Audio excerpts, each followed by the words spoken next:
জীবনটা আসলে বড় অদ্ভুত একটা নাট্যমঞ্চ, যেখানে আমরা সবাই অভিনয় করি, কেবল আমাদের চরিত্রগুলো আলাদা।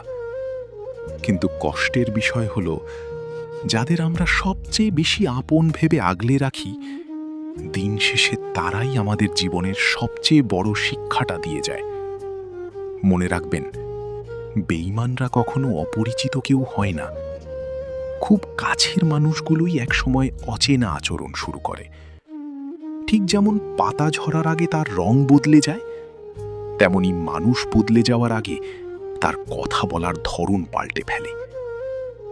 আমরা প্রায়ই ভুল মানুষের কাছে প্রত্যাশা রাখি বলেই বেশি কষ্ট পাই।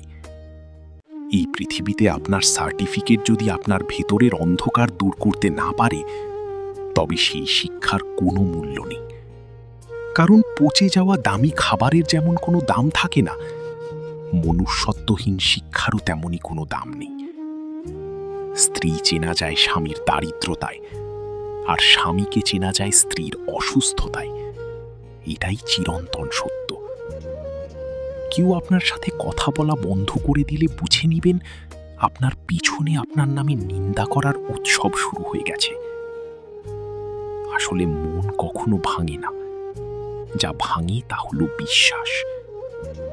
বিশ্বাস হলো সেই আয়নার মতো, যা একবার ভেঙে গেলে হাজার সত্যের আঠা দিয়েও আগের মতো জোড়া লাগানো যায় না। কাউকে আঘাত করার আগে একটু ভেবে বলবেন, কারণ অস্ত্রের ক্ষত সময়ের সাথে শুকিয়ে যায়, কিন্তু কথার আঘাত আজীবন মনে থেকে যায়। পুরো পৃথিবী আপনার বিরুদ্ধে চলে গেলেও একজন মানুষ কখনো আপনার হাত ছাড়বে না। তিনি হলেন মা। যে মা আপনাকে প্রথম কথা বলতে শিখিয়েছে, তার সাথে কখনো উচ্চস্বরে কথা বলবেন না। মনে রাখবেন, নিজের ভাঙা কুঁড়ে ঘরে যে শান্তি পাওয়া যায়, তা কোনো রাজপ্রাসাদেও খুঁজে পাওয়া সম্ভব নয়।